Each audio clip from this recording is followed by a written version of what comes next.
7, 6, 5, 4, 3, 2, 1. Yo, what's Gucci, fam? This Que Bola, the podcast for creative entrepreneurs who want to understand the individuals winning in the creative industry and want to learn how to attain success in their own pursuits. My name is Darren Figueroa, and my mission is to help you, the creative entrepreneur, find the roadmap to grow and succeed in your own endeavors. We share stories, insights, and tips from established and emerging creative entrepreneurs so you can attain success in your own pursuits. Today we have a special guest, Virginia Otazo, a talented food journalist from the Infatuation. We're diving into the world of food journalism, exploring how Virginia's journey through the restaurant industry shaped her unique perspective on cuisine and culture. Get ready for some delicious insights and stories that highlight the vibrant culinary scene of Miami. All right, let's get into it. Listo. So we're in another episode of the Que Bola podcast. Thank you, everybody, for tuning in. You already know what it is. Your boy, Dee Fig. Holla at your boy when you see me in the street. I highly appreciate everybody sending me all the love, all the DMs, all the encouragement, all the appreciation for the podcast. It really means a lot to me. Everybody knows I still ain't made $1 off this podcast. So this is all for the love of the city and putting people on and highlighting and spotlighting people. And in today's episode, we have food journalist, Virginia Otazo. Thank you, Virginia, for coming on to the podcast. Dude, thanks for having me. I'm a big fan. I told you this before. I am. I really am. I've seen, like I said, I can quote you back to you. Thank you. I mean, that means a lot. That means a lot. Like, knowing that people are listening and getting something out of, like, basically what I'm putting out there and getting... I do it because I want people to have, like, roadmaps. Yeah, you're helping people out. Like, if somebody wants to do what you do, this is how you do a podcast. If you want to be a food writer, like, this is how you write about restaurants. Yeah, like, that's amazing. So tell me so you're currently at the Infatuation, right? Major publication for food. It's probably the number one publication in all of South Florida. Whenever anybody talks about food journalism or whatnot, the Infatuation is probably the first place that they reference, the first place, the first mag that they talk about. It has a lot of respect in the streets. Like, you know how, like, Birdman said, put some respect on my name? Infatuation got respect on his name. 100%. Like, people will be like, yo, yeah, Infatuation said that's good. And they'll actually, like, go out and follow through and eat at the place where I had never really seen, like, the kind of respect that you guys demand, right, before. Because there's always been, like, a bunch of food blogs or whatnot. But, yeah, how did you, like, stumble into that role? First of all, people like us because we're honest. And it's such a, like, you would think it's such a low bar. But in Miami, like, that's an amazing thing, right? But that's what we do. We're super honest. We, like you mentioned, we have all these aliases. I have so many names and phone numbers, Google numbers, Google emails that, like, for all my fake names. So we dine anonymously. Yeah. We go everywhere. We go multiple times. We do not take comps. We do not take freebies. We do not go to these, like, events. These are our honest opinions. And what we do is we just go to all these restaurants and we offer our honest recommendations for spots all over Miami, but also the country, the world. But here in Miami, like, we know our city, and I think that's why we get that respect, like you said. Facts. But, you know, your question was, like, how did I get into the Infatuation Miami? Like, that's a long road, right? Yeah, how did that happen? It took like an 11-year side quest into restaurants. Yeah, like, actually 15-year side quest into restaurants, but 11 years of operating restaurants. But I studied creative writing in college, which, like, my parents were like, what are you going to do with that? And I was like, I'm going to be a writer. Which is, like, they were like, great, good luck. Yeah, good luck. But I guess I was good enough to where my professors were like, you have to go live your life. Like, I thought I was going to get my master's in fine arts. They're like, what do you want to do? I'm going to get my MFA in creative writing, and I'm going to be a writer, and I'm going to write fiction. They were like, no. I was like so insulted. Who told you no? Your professors? All of them, like most of them were like, because by my senior year, they were like, what's your plan, blah, blah, blah. Yeah. Like, because we had writing workshops that were really small, about like 10, 12 people. So you really get to know your professors really well. And the creative writing program at FSU, which is where I went, is very, very good. Okay. It's like top 5, top 10 at the time. I don't know where they are now. Okay? Yeah. But they were like, you're good enough to where I think you need to go live your life. And I was like, what do you mean? They're like, what are you going to write about? What are you going to write about? Academia? You're going to write about like getting your master's? Like you need to go fuck up. Like you need to go. Experience. Yeah, like go get your heart broken, like fall in love, make some terrible mistakes, go do that. And so I did. Okay. I actually followed their advice. I made a terrible mistake. I moved for a boy. My boyfriend at the time went to DC. Oh, that's why you went to DC. That's why I went to DC. Oh, okay. He was an attorney. attorney. I was looking at your bio and You're you're like, oh. The vast majority of it is DC. Yeah. And I was like, yo, how did you end up at DC? A big mistake. But it was a good one. Big mistake. But it was a good mistake. That's what happens, right? And they were right. But I needed a job. Okay. And I was like, I had served tables before, when I was at Florida State. Yeah. I was like, I got this. I have serving experience. There's a restaurant like 3 blocks from where I lived called Estadio. And it had just opened. I had no idea, but like there was something about it that drew me to it. It's a Spanish restaurant. I had lived in Spain for a little while because I had studied abroad there. So I knew Spanish food, I knew Spanish wine, and there was just something, the glow of the restaurant had these like beautiful windows, gorgeous. And I'm like, I'm gonna work there. I walk in with my resume, because this is before like LinkedIn or anything, you know what I'm talking about? Super throwback. This is like 2010. Like, okay. And I'm like, here I am, like, are you hiring? And I got laughed at. They were like, no. Like, do you know who we are? And I was like, clearly, I don't know who you are. Like, what is this place? They're like, go look us up. I was like, okay, fine. So I like looked them up. And sure enough, like I read like from the Washington Post, like this is the hot new restaurant in DC at the moment. Like everyone wants to go there. Everyone's trying to work there. Like this is the place to go. They're like, come in a couple, you tell people like come back in a couple weeks. Yeah. Virginia takes that very literally. Yeah. And I go back literally 2 weeks later. I'm like, I'm back with my resume. And they're like, no, we're not hiring. Like, we're not hiring, not you. We're not hiring you. Yeah. We're hiring, but just not you. I was like, gosh, okay, fine. Yeah. And one day I'm like walking down the same street and I see this guy wearing these really cool shoes. I don't know, you would know them. I don't know shoes very well, but like they're these high tops. They look like, they're Nikes and they look like Frankenstein sneakers with like the bolts and everything, like by the ankle. Okay. And this guy's walking towards me and like me being me, I'll talk to that wall if you leave me for too long. I was like, yo, those sneakers are so cool. And he's like, oh, thanks. I'm like, no, those are I really like your style. Like, that's super cool. Those are really neat. And he walks into the restaurant. And I was like, dude, did I just like make an ass out of myself? Or like, is this a sign? I don't know. And so I'm like, I'm going to try again. I don't know what the hell is wrong with me. But I try again and the GM sits down with me, finally. And he's like, we don't have positions for bartenders. We don't have positions for servers. We have positions for a host, part-time, terrible hours, terrible pay. I'll take it. Okay. Whatever. I find out like years later, the reason why I got the job was because the guy with the sneakers was the son of the owner of that restaurant, and he was also the manager. But I went from being the host they didn't want to hire to being one of the managers of that restaurant within 8 months. Wow. And then I went from being that to the general manager of their new restaurant within another like 2.5 years. I mean, yeah, that speaks to like your dedication and tenacity. I just like systems. Like there were all these things that were going wrong and I was like, you don't have a system for this. You don't have a system for that. And I was like very young and hungry and I really love people and I wanted to help people and I wanted to like help the team and I always did more than I was supposed to be doing.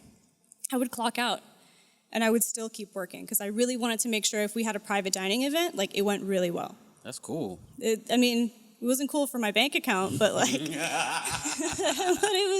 it showed that I cared, and that's something you can't teach. Like, that's something like you have heart, I guess, and they saw that and they were like, okay, let's develop that. And then I moved to Palm Beach. Yeah. Same thing happened. I like see the Breakers. Are you familiar with the Breakers? It's like a freaking castle. Yeah, like, that place is like super well known. Yeah. Like mad movies and things like that. For sure, it's insane. Yeah. And I'm like, I'm gonna work there. I apply, I don't get the job. I'm like, no, I'm still going to work there. Okay. And I finally moved there, like, because I applied like a few months before I actually moved there. And I'm like, I need to find someone who works there. And I find someone who works there. I send her an email. I'm like, here's my resume. I really want to work here for these reasons, blah, blah, blah. She's like, yeah, sure. We're having like a hiring event in 2 days. Show up. I show up. Hundreds of people are there. And I'm like, oh, no. And she plucks me out of that room. She becomes my mentor later. And she plucks me out of the room, and she's like, I had 6 different interviews in that span of like 2 hours with all these people. And by the end of it, I was like, I don't know if I've said this already because I've seen so many people, like, I don't know what your question is. And I think they appreciated the honesty. And they ended up telling me later the reason why we didn't accept you at first is because you didn't live in the area. We didn't even know if, like, to take you seriously. But, like, that's sort of the theme of my whole life of, like... I mean, that and networking. What I hear there's, like, you know how to network properly. Yeah, I think so, yeah. Which is a big skill set. I like people, like I said. Like, I really enjoy people's, like, company, and I like to hear their stories like you. And it means a lot to me that they share them with me. And so it's just like, that's just who I am. That's fire. So like, so it kind of seems that you like went about backwards becoming a food journalist. Well, yeah, because then I like move. I was engaged to a chef at the time. We didn't work together, but I was like, oh, we want to start a family. Like, it's impossible. You know, the hours are nuts, right? You're working crazy hours if you're working at night, right? So your day doesn't even end until like 2 o'clock in the morning. And then like it's like 12-hour days, 14-hour days. And the industry's wild too. Yeah, oh my God. Yeah, I stayed away from all that. I was like, I don't want anything to do with that. Like, no thank you. I have enough problems. Like, I'm good. I don't need to give myself more. But like he was also in the same industry. I'm like, if we want to have kids, like, that's not going to happen. That's why you don't see a lot of women in leadership in restaurants, right? It's because, like, those hours, your kid's crying, they're sick, like, you got to call out. No one's coming to save you if you're a chef. No one's coming to save you if you're the GM. There's no one to replace you, right? And so that's unfortunately the situation for a lot of women. And I was like, I'm not going to wait for this. I saw all these women, even in this really great company I worked for, where we were given all this kind of maternity leave, all these benefits, like they treated us so. I had more vacation, I had a 401k, I had everything. And even then, in that place, women couldn't, like, I'll say there weren't a lot of women in those like higher up positions who had little kids. They had older kids, but they didn't have little kids. And I was like, they had like dedicated their life to, like, basically to the restaurant or to the industry. Right. Yeah.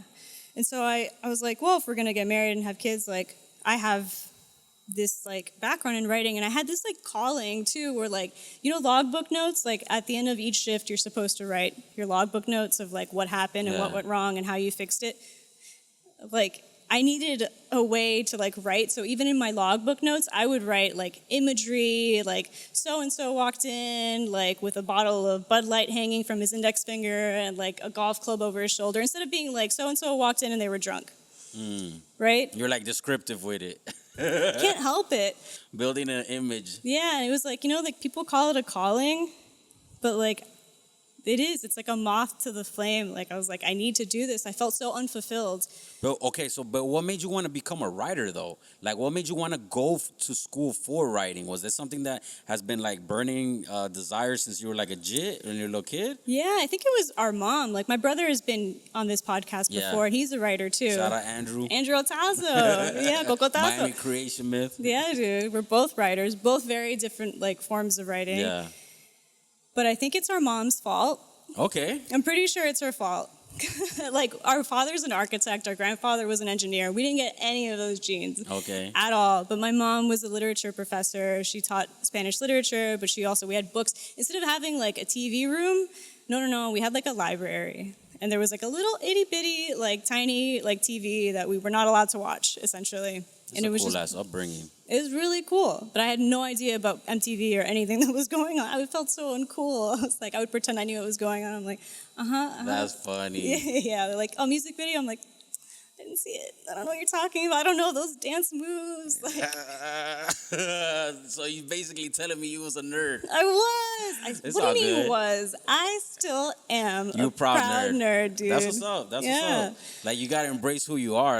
I'm totally all about that. Like, if you feel if you feel comfortable in your own skin, Yeah. just be that. You don't gotta Yeah. be anybody else for anybody else. No. Be who you want to be for yourself. Yeah. That's Yeah. huge. So it was basically like instilled in you by your mother, For sure. the whole writing, and then Yeah. you took it into the like food world. Do you ever consider like? Do you ever think, man, I could have gone in another direction and written about become a journalist in another field, in another vertical? Yeah, like, I think, well, even before I went to Florida State, I was like, I told everybody I was going to be a writer, but I wanted to be like a travel writer. In some way or another, I wanted to explore things. And now I get to explore Miami through food, which I think to me is still travel writing. I mean, it's in my head, traveling. Yeah, but no, like, it is travel writing. yeah, but that's how I sort of approach it. So I am doing exactly what I wanted to do, just through like now I just happen to be an expert in words and in food and like put that together and like this is my dream job. This morning I was like, I can't believe this is my job. I went to this like little bakery, like not even a food truck. It's like it doesn't have an engine. Like Okay. it's on US 1 in like 20 seconds. It can't No, be a food it's a truck. trailer. It got no food, No, engine. it's like it's on wheels. It's like it's a food trailer. Okay. And it's a little bakery called Ophelia, and they're brand new. And I'm there, like eating like a Danish with like my dog, and I'm like having a blast. And I'm like, what a life! Like, what a freaking life is Yeah. this? And I get to write about it tomorrow, and I get to share that with all of these people. Like, that's amazing. That is amazing. I mean, that is amazing. I like reading all of your articles because I know, once again, like how you harking back on what you started off saying, like the honesty, Yeah. right? The honesty of the infatuation.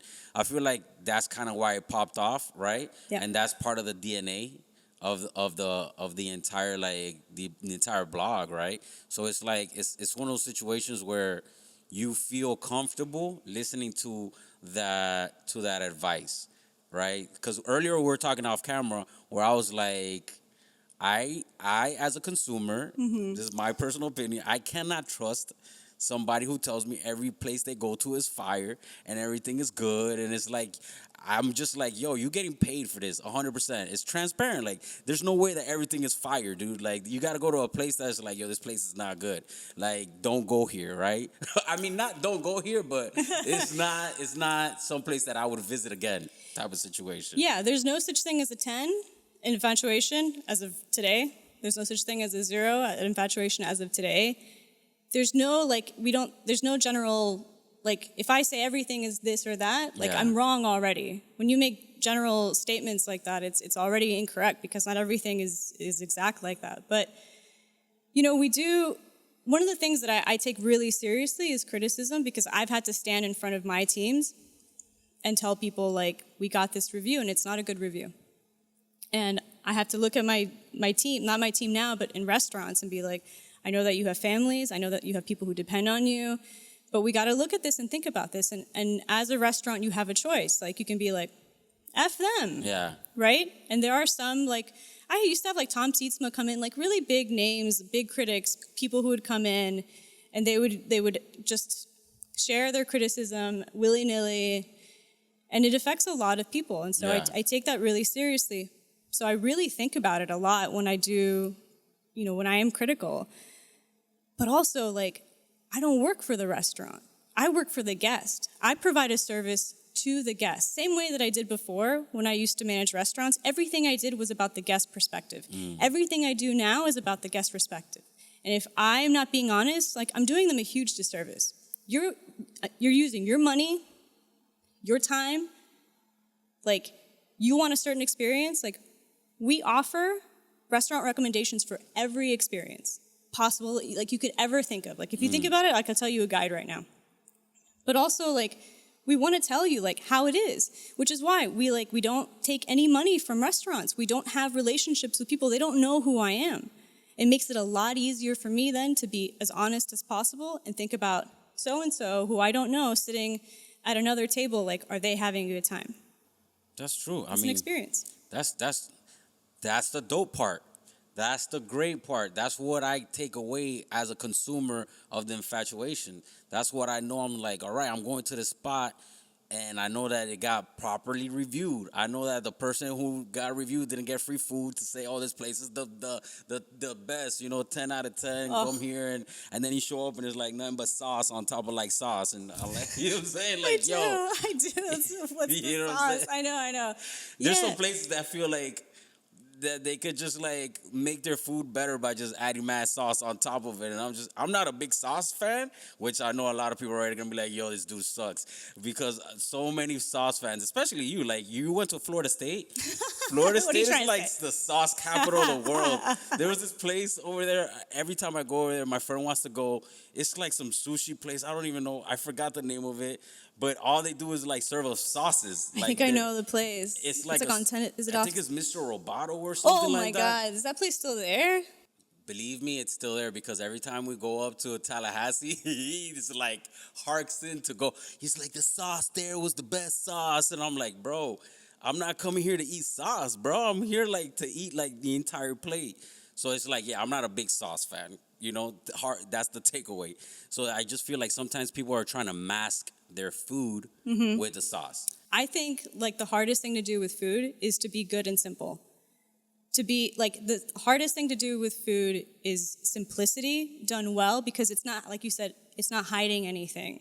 Exactly. Or rather the food, like there's nothing hiding, like the actual quality of the food and the technique and the craft, and you can sometimes taste like how much thought was put into a dish without ever speaking to a chef. Okay. Just being like, wow, I can tell that there are notebooks filled with different versions scratched out of this one dish.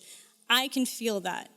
I can sometimes like, I don't know what it is, but I'm like, someone really, really thought about this. Everything, the texture, the temperature, the balance of the seasoning. There's all these things. The food is like the one thing that you literally consume, right? You can consume music, you can consume art, but you are literally consuming you're actually like the it's going thing. in your body. All of your senses. Like really great food touches a little bit of everything, not just visually, Instagram, blah, blah, blah. No. It touches every aspect of your body. Like it's really cool. How do you feel about that? You touched on something that I want to talk about. Yeah. Social media, right? Okay, yeah. Social media has really changed the landscape of like restaurants and food. Like, for example, the other day I went to 3 Joints, for 420. 3 Points? Oh, 3 Points. Okay, 3 My Points. friend Lily helps run it, but yeah. 3 Points runs an event called 3 Joints for 420. Yeah, Right? that's It's funny. like for everybody who's into cannabis, that's their biggest like festival. That adds up. So I'm at 3 Points, at 3 Joints. All my friends are DJing and stuff like that.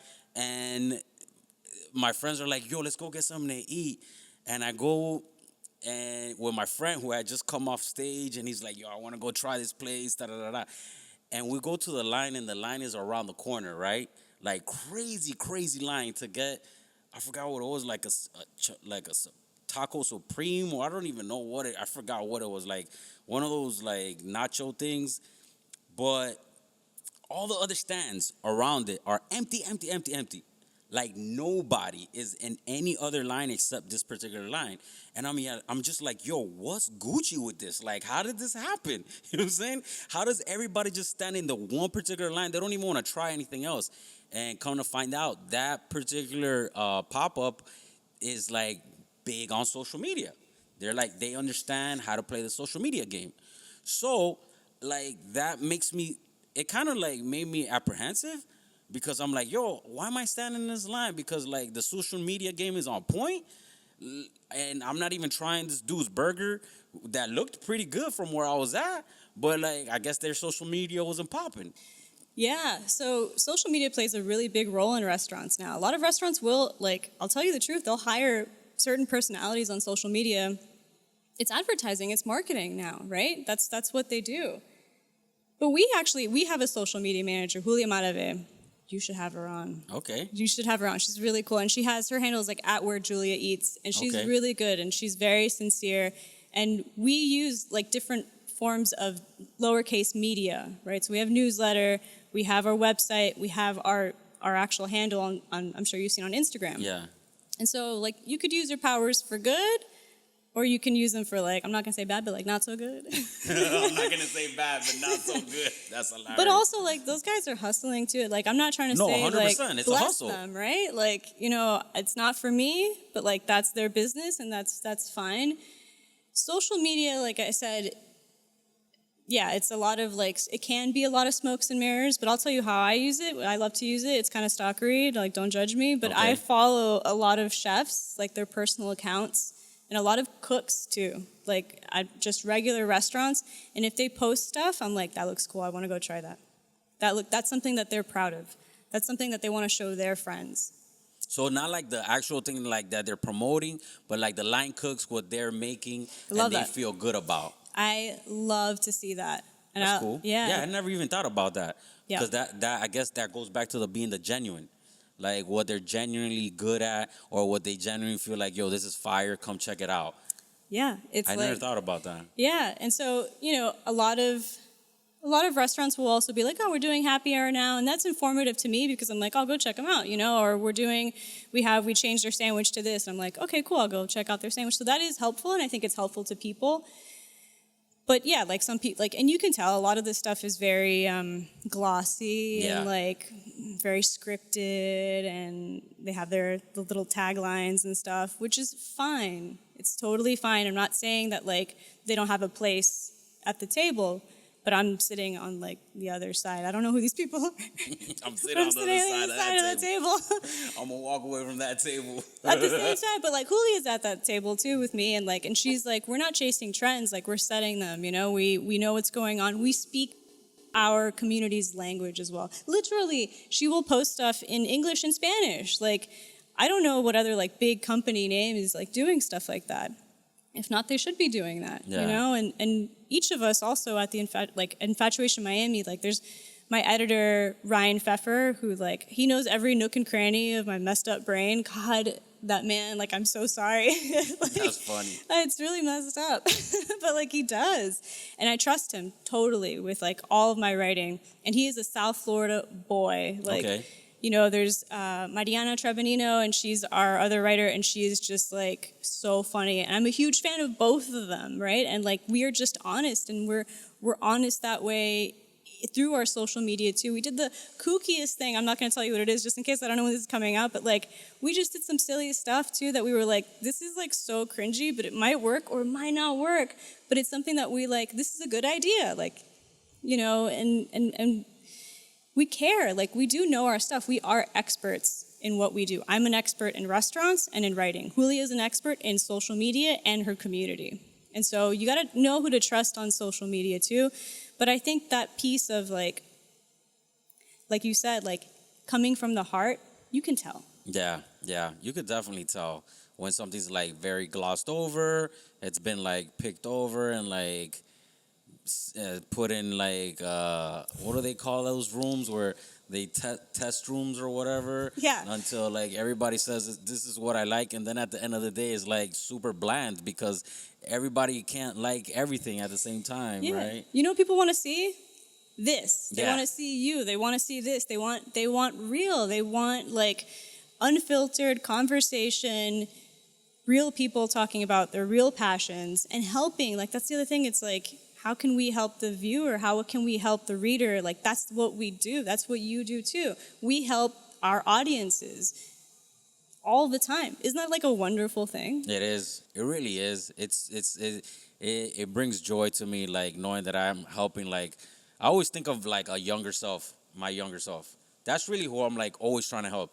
I'm always thinking of like 18-year-old Darwin, just like graduating from Southridge, and like, yo, how would I help myself when I was like just graduating from high school, coming out the hood? Because coming out the hood, I didn't have una palanca, right? I didn't have no plugs. I know. Come on, bro. Like, I went to Southridge. Yeah, dog. yeah, Like, yeah. there's no plugs out there, you know? You got to go find your own plugs. You got to like hustle, and you got to like be able to know how to network and all those things that you're talking about.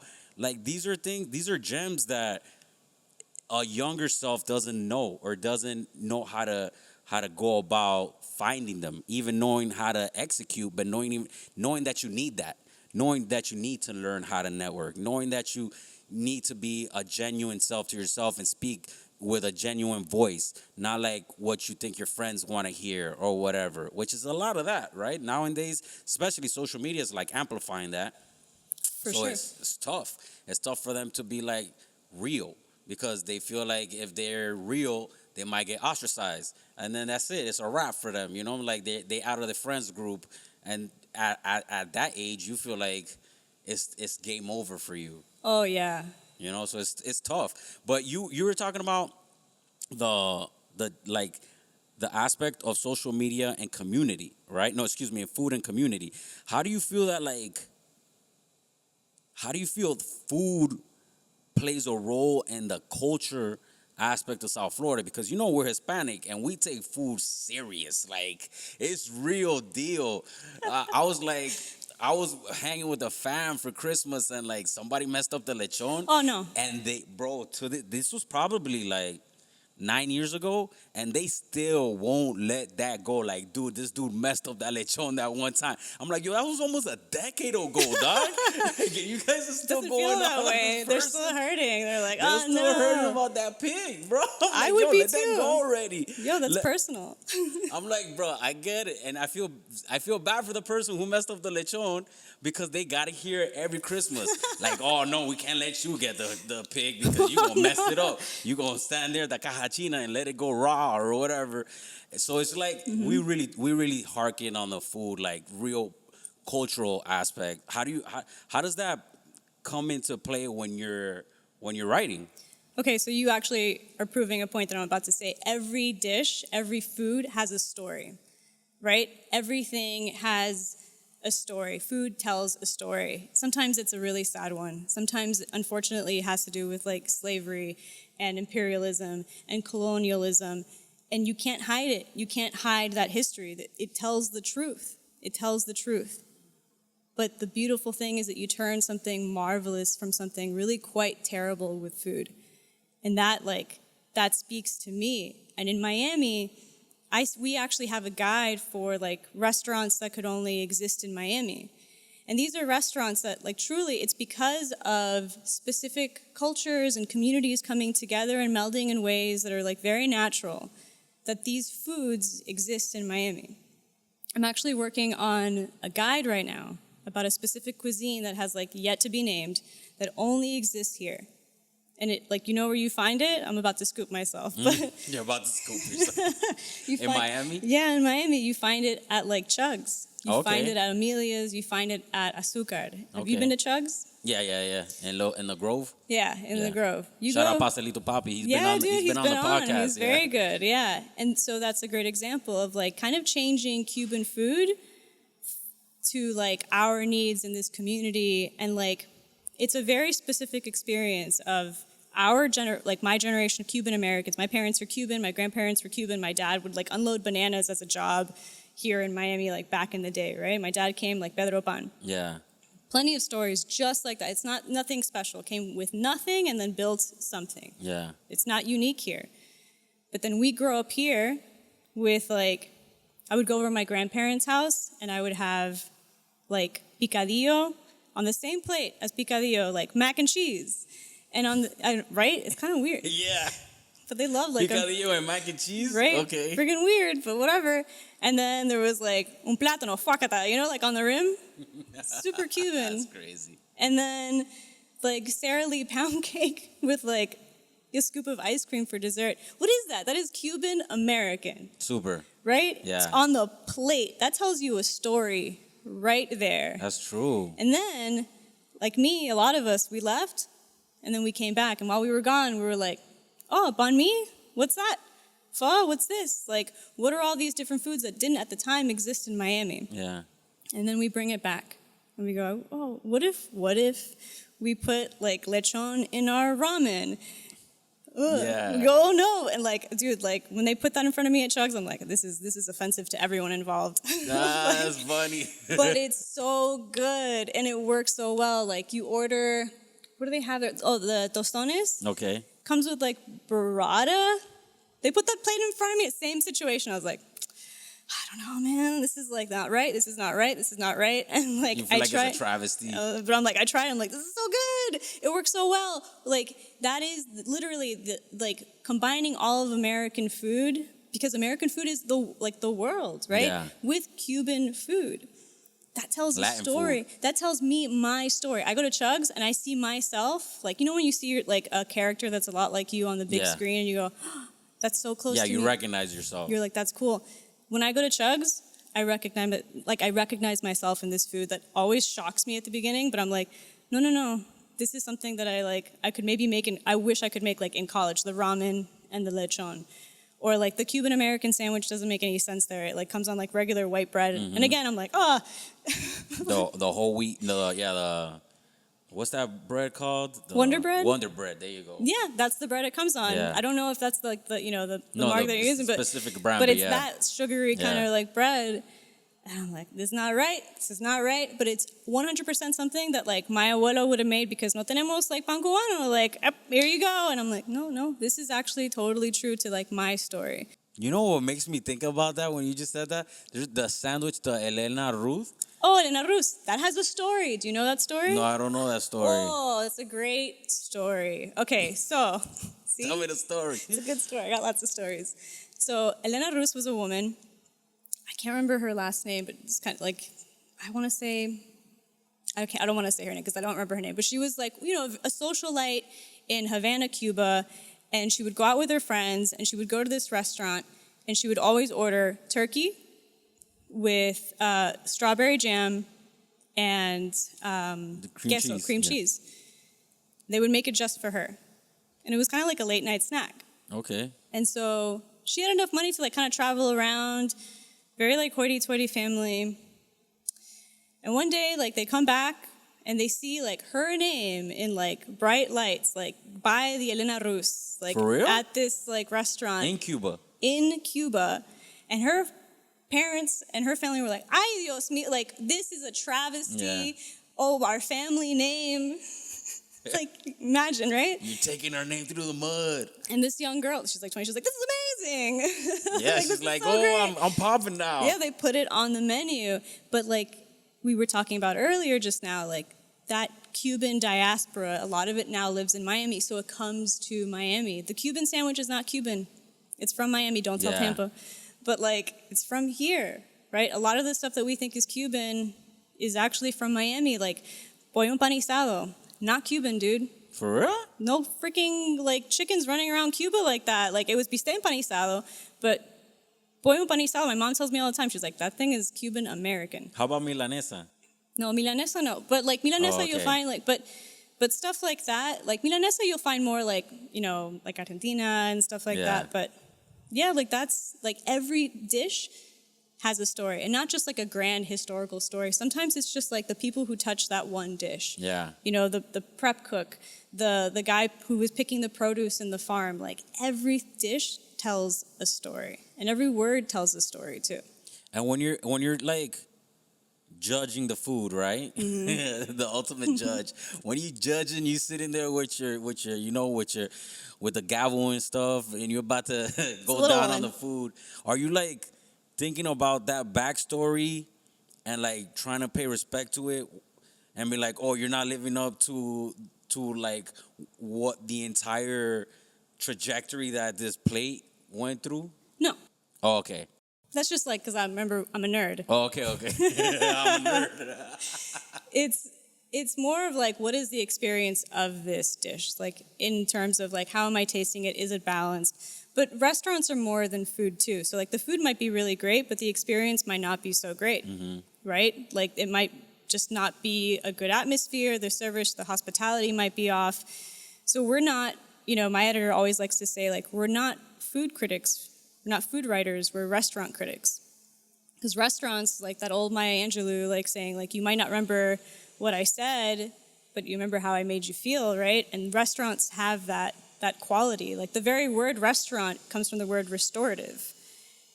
That comes from like that feeling that you're supposed to feel when you go to a restaurant. It's supposed to restore you. That's where that word comes from. For reals? Yeah, dude. You want me to tell you the story of that? Do you have time? Tell me that story. Okay, so you got me enthralled now. We're gonna go back resting? From restore. Restoring. Restore, like to restore, to restore restorative. yourself physically. Correct. Correct. So, like, we're going to go back to the French Revolution. I'm sorry. Sheesh. Jeez, Louise, this comes from the French Revolution? Before that, actually. But back in the day, there would be these, like, soups and, like, stews at these little, like, places on the street, like, called restoratives. And that's what you would have if you were feeling sick or feeling ill or, like, not feeling super great emotionally, physically, whatever. You would have it and you would feel better. And this guy named Boulanger, Go ahead. that's where the word boulangerie comes from, by the way, Boulanger, Okay. he decided, I'm going to create a brick and mortar. And I'm going to call it a restorative. And it's going to be a place where you go and you get these soups and you also get meat and you're going to have choices. So he opened the first restaurant? He opened the first restaurant. But it wasn't called a restaurant yet. It was called a restorative. And then the French Revolution happens.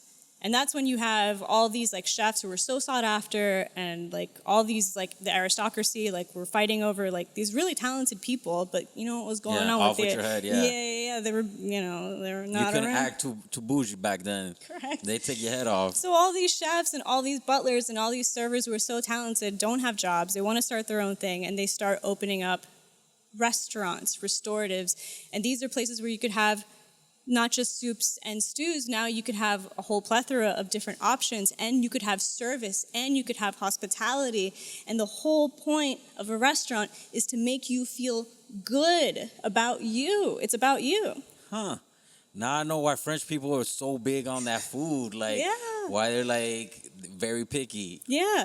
But I mean, it goes beyond that. Like, obviously, there's like, I don't want to just, and people have this idea of like food is like, the epitome of great food is French. No, there's really great Asian, like all over the world that doesn't get enough like praise, I think. Yeah. But like the word restaurant that's the story. And I love stories. I wish you'd never asked that. No, that's cool. I mean, But, yeah. you teaching me a whole bunch of stuff I didn't know. Like, Yeah. the whole Elena Ruz story, that's crazy. Mm-hmm. Like, I grew up eating those, and I was like, I always thought, who came up with this crazy combo? Elena Ruz. Crazy. Yeah, she did. I was like, now I know why I didn't know that she was the one who came up with it. I just thought maybe they named it after her. You never know how they come up with the names for these dishes. That's wild. So like when you eating, right? Mm-hmm. And you're like consuming and you're in the atmosphere, at what point are you considering value? Value. I'm Money. big on value, right? That coin, the money, the moolah. Because you're going to go sit down and you're going to spend your hard-earned money. Yep. And a plate might be good, but it might not be worth what you're paying for, Yep. right? How do you grapple with that? How do you deal with that?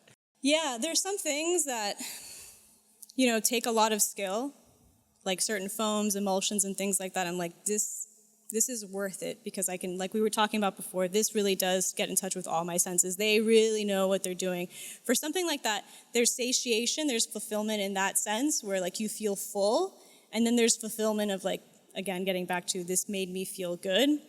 But then maybe you change your mind when you see the bill. Facts. Huge facts. Right? Yeah. So Same thing at a club when you feel good when you popping them bottles until that bill comes I don't know about that. Oh, I forgot you about the nerd life. I am.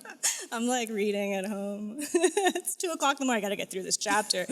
No, so like I do the same thing personally. What I do is I don't look at the check. I think like how much do I think this was? It's a little game I play with myself, like and with other people too who are there.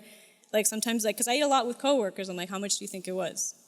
And that's a really good indicator of like, and you look and you're like, thousands of dollars, and you're like, absolutely not. Like that was not, so that's a really good gauge. You go to like Poppy's Steak and you're paying like $1,000. No.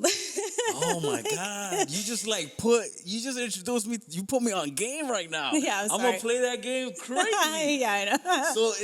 So you before you turn over the bill, you talk with your friends, you're like, how much you think this should cost? It's like after a the dad meal? move too. Like, how much do you guys think it costs? But like, yeah, we do that. I do that at least, where I'm just like, I wonder what the value of that is, and then I see like, okay, no, that's in line with what I thought it was going to be. And I take into account like, tip, service charge, the whole thing. I'm like, okay, this seems about right to me. And I eat out often enough that like I know usually what to expect.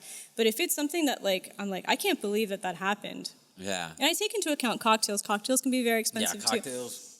too. That's how restaurants make their money too, right? Like that's liquor costs, food costs, we can get into that. But yeah, that's a really good gauge for me to find out, like, is it worth the value of what I perceived it to be? That's how I try to gauge things. And how often do you find yourself surprised? Not very. Like, I think it's really hard for restaurants, and you know how it is to like make a profit. Yeah. You won't see one for a while, like when you first open a place. So I get it. I think that there are things that you can do to sort of mitigate that. You can make certain choices in terms of like what flatware you're using versus like the decor, and really put your money into the food. But sometimes I am surprised, and I'm just like, no. And we will mention it I'll tell you this, like when it goes into effect, into a review, we will mention it. We'll say like this steak is an abomination for this much money, or for the value of like, it's too expensive because of like where it is located. Sometimes places do that. They upcharge you because this is South Beach or this is Wynwood. There's a lot of that in Miami. For sure. And that you take that into account, and it's like, no. That's not right. Again, going back to the guest perspective, like I have the benefit of this wonderful budget that's given to me by my company. But like I also think about like if this were my money, how would I be upset right now? Yeah. And so we do take that into account. But most of the time, like I'm like, okay, no, this is what I thought it was going to be. Yeah, because I also know that it's really hard. But at the same time, like I don't want people to be gypped. So like we are very fair in that regard. So if we feel a certain way about the value of something like not meeting, the expectation, then you can read it. There are plenty of examples where we call it out. 100%. Yeah. Yeah. I mean, yeah, I consider that a lot. Like when I go out to eat, and I had this really bad experience this one time. I went to this restaurant in Coconut Grove, which closed down because of the same exact reason. Like all my friends went to the same place, and they all were like, "Yo, the food was good, but it was like exorbitant. Like the money they was literally ripping you off. It's like too much." And it shut down. It didn't last for more than like a quarter. It might have lasted 1 quarter, which is crazy because I know what it is to open up a restaurant, especially in the city of Miami, and like all the red tape and all, like basically all the costs involved in opening up a spot. But yeah, it's just like, I feel you're trying to recoup your money, but at the same time, you can't recoup your money all off of me. You know what I'm saying? Like, it's too much, bro. Yeah, like, and that's the thing. There are a lot of restaurants that like, I'll trick them. Yeah. You can't trick Miami. Yes. You can't trick Miami because Miami been through it. They know exactly what it is. You're going to go to eat at South Beach. You already know what time it is. You're going to show up. Your valet park is going to be like 40 bones off the top. You ain't even had a food yet. Yeah. You ain't even had a drink yet. No. You already got jacked $40 just to find, and to find a parking is like incredibly hard in South Beach. So like you have to valet park, and then you get off, and like your drink is like $26. I'm like, sheesh, what kind of alcohol is this, bro? Like, it's probably like an ounce. An ounce. I don't know, but they got it off the tip, the Titanic or some shit. I don't know what's up. But you already know what time it is. So it's like certain places, and Miami's been through it. And then like you go to Westchester and you go have a big old plate for like $15, and you're like, man, this place is fire. You know what I'm saying? So it's like, exactly the spots, and you know how it works in different places. So you can't trick Miami. You could trick the tourist. You could definitely trick the tourist. Yeah. Because the tourists don't have those experiences. And they don't know know exactly what to do, in those situations. Yeah. But yeah, it's I think of value a lot when I come out and I go eat in places. So what's been one of the biggest challenges that you've faced in your journalism career? Honestly, I want to go everywhere. Okay. Like I want to hit up all the restaurants. I want to go to all these places, and it's like I go to restaurants 5 to 6 times a week. Woo! Man, that must be dope, yo. I need your Infatuation. Hook me up, bro. What's Gucci? Give me one of these cards, dog. Yeah. Hey, but I can also bring you out to like dinner. So I need help. I need help, but you can't be upset when I like get serious. I'm working, so I gotta get on my notes. For I gotta sure. take my videos. No. Oh, I gotta you take like videos and all Oh that? yeah, I'm very serious about my job, sir. Okay. Very serious. I really am. I'm like, I get really obsessed. But yeah, I think like getting to all those different places is like been the biggest struggle. But now, you know, we hired Mariana about like a year and a half ago, and she's just, oh my gosh, she's so much energy, and she's so wonderful, and she just really like, it's such a pleasure to work with her. She's so talented. And so having a team, I think that's what really sets us apart too. Like knowing Miami, having a team, splitting, you know, like you go here, I'll go here, we'll do that, is just really super special, and sharing those opinions is very special. And also, I think for me personally, is like I speak restaurant language. I speak restaurant. I can tell you from your background for like 11 years, Yeah. right? So like if I tell you order fire ticket, or if I tell you pivot points, if I tell you geared on, that's a cart. But I in my head I use the word geared on. That's something that I've had to shift to, where I'm like, people don't know what a geared on is. They can't picture a geared on, but they can picture a cart, because that's what that is. So thinking about like, okay, the people reading this haven't worked in restaurants. And remember, I'm not writing for restaurants. I'm writing for the average guest. Who loves restaurants, who loves to go out, who wants to like find their spot that they just love. don't know the jargon. Yeah, so but I think like a restaurant person, so I need to like be like, okay, manager Virginia, you go over here and shut the hell up. and then focus on like, you know, how do I communicate this kind of like maybe complicated subject in like a way that everybody can understand. It's sort of like, I'm going to use a metaphor that I have no business using, but Go like, ahead. you know, when you like sports, I don't know anything about sports. Okay. So I don't know how this is going to go. But like, Go ahead. what do shoot. you call like, it is an announcer, the person who's like talking about the game going, an announcer? Yeah. This is how much I know. So like, let's say I'm watching a game and the announcer's like getting really like literally inside baseball about like what's going on, like literally just using all these different verbiage that I do not understand. I'm not having a good time because I don't know what you're talking about. I can't follow the game. The guy next to me who's real like into the baseball game loves it. Oh my God, this is amazing. Me, the regular person who just wants to watch a game, I'm gonna get up and leave. I'm not having a good time. I think about the reader that way, where it's like, if I'm not connecting with them in a way that they understand, they're gonna be like, put that away. I don't understand what's happening. That's interesting. Did it make sense in my sports reference? 100%. Yeah, like the analysts sometimes they do go deep on like jargon, and if you don't know that particular sport, then you're automatically like, nah, I'm out. So like, if you were to go back, like we were talking earlier, if you were to go back and talk to like young Virginia, starting off, what would be that key, that like major key that you'd be like, yo, do this or avoid this or whatever? What would that be?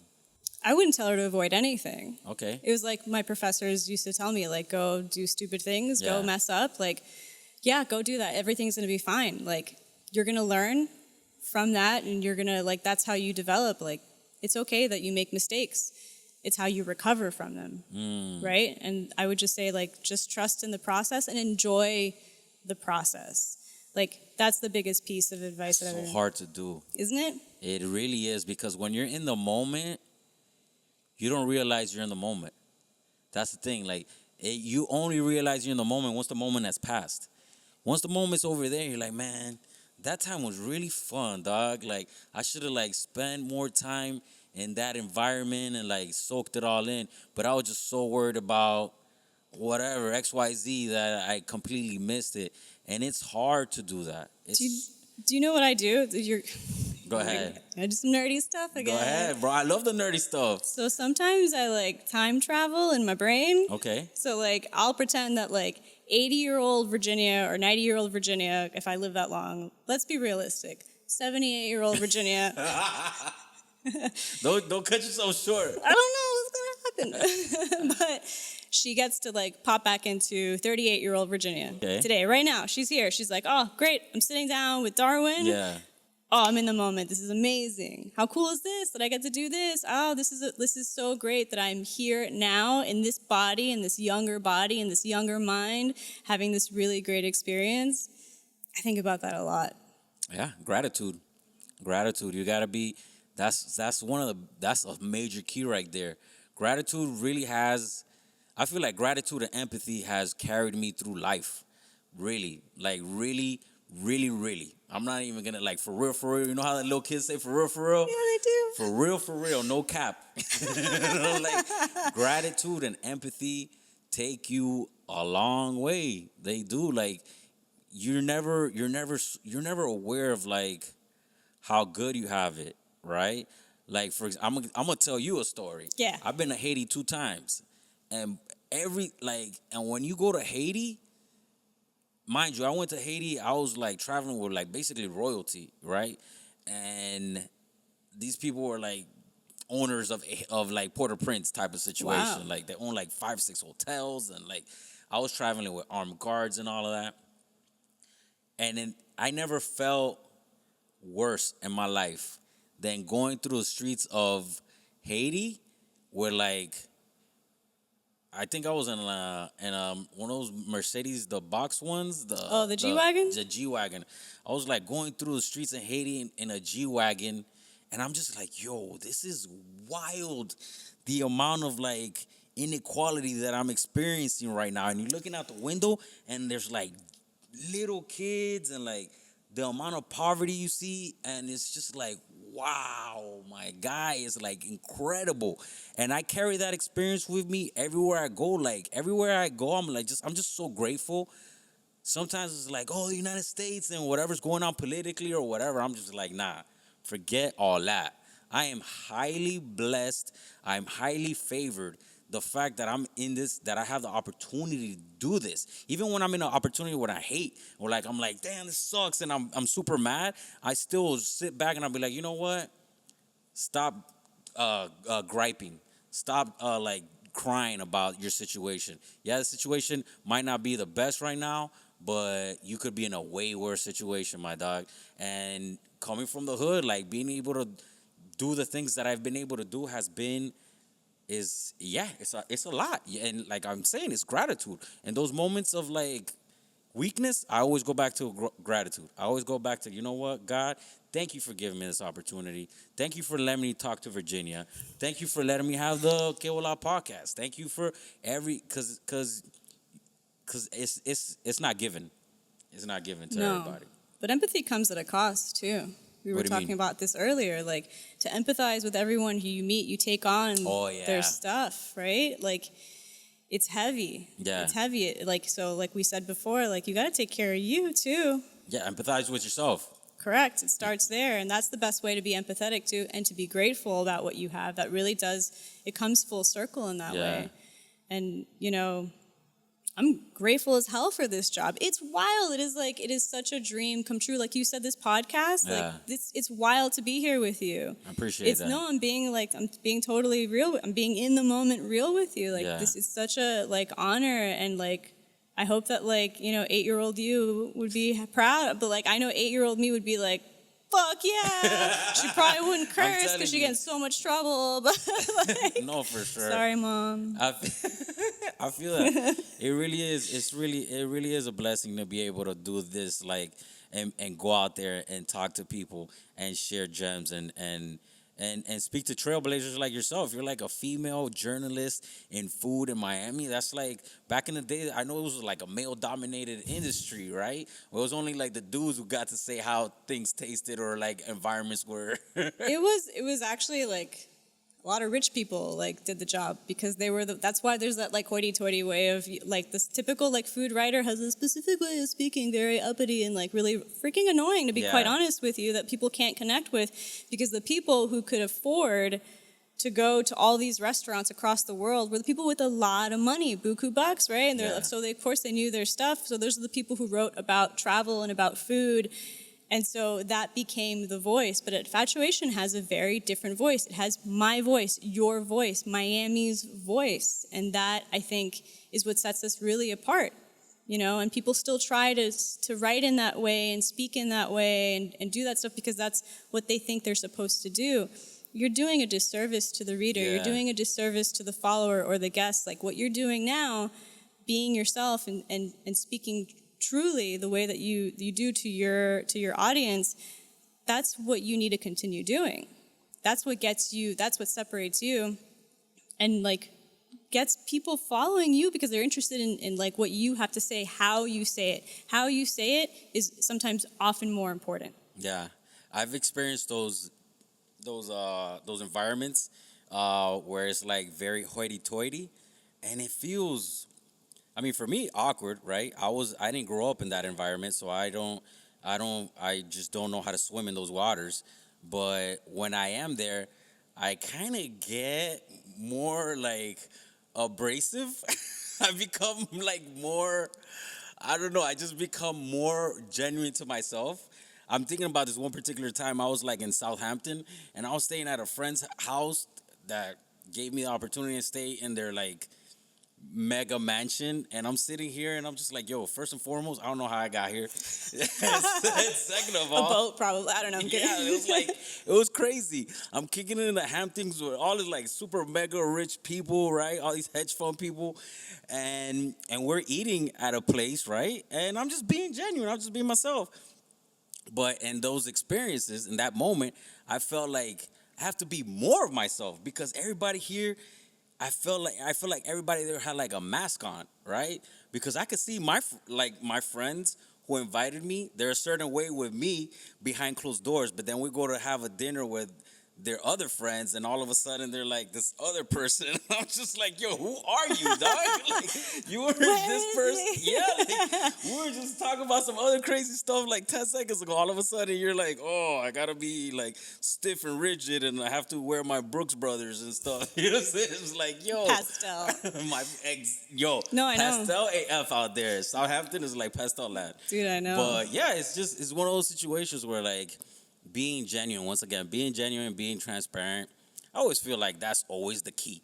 That's always the answer. Is you don't have to be a jerk, but just be yourself, Yeah. right? And people will respect that. They'll be like, okay, whatever. He might not be part of our class or whatever, you know what I'm saying? But I'm not even worried about class. And that's a benefit of mine. You know what I'm saying? That Yeah. I'm not thinking like, oh, what class am I considered? You know, like that's not even on my mind, But yeah, but Virginia, I highly appreciate your time. I appreciate yours, man. I Thank really you. do. No, Yeah. for real. Thank you for coming out here. Thank you for talking to me and chopping it up with me and like being once again transparent and being genuine and being honest, giving me honest answers and like providing the audience with mad gems. Like you've provided a lot of gems. Like last question before I let you go. If you Sure. were to tell like up and coming food journalists something that would help them along their way in their career, what would that be? What would you say? Focus on the medium. Focus on the writing. Because if you have a passion for food, that'll develop in and of itself. If you're anything like me, like you will be interested in that. But if you don't know how to communicate that, like you're a podcaster, you know how to communicate through podcasts, which is a medium. You know your medium really well, right? You have to do that. Otherwise, how are you going to tell the stories? Know your medium. Know how to write. Know how to communicate. Work on that first. And then the rest of the stuff, like eat at restaurants, that comes naturally and later. Because the more you eat, the more you develop that sort of muscle, and the more you understand. But read is the way that you write well, unfortunately. Like it takes time away from the writing, and you give it to somebody else's work. But read and write, and learn your medium first, and then focus on, the food piece. Okay, fundamentals. Correct. Focus on the fundamentals. That's what's up. Can you leave us with your handles?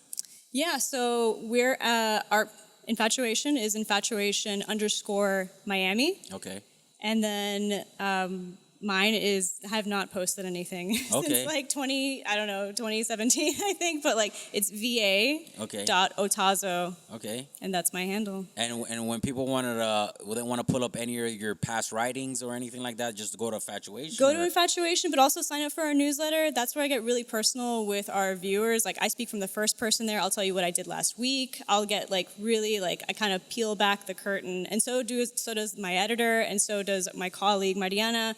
That's where we get to write from the first person, and we tell you like, here's what's going on behind the scenes. It's really cool. So follow us. So sign up for the newsletter. Number one, I love writing the newsletter. I love our newsletter writers. I get emails from them all the time, and I get so excited. That's what's up. And then, just go to infatuation.com or infatuationmiami.com and follow us on social, infatuation_Miami. For she's. And when's the next EatCon?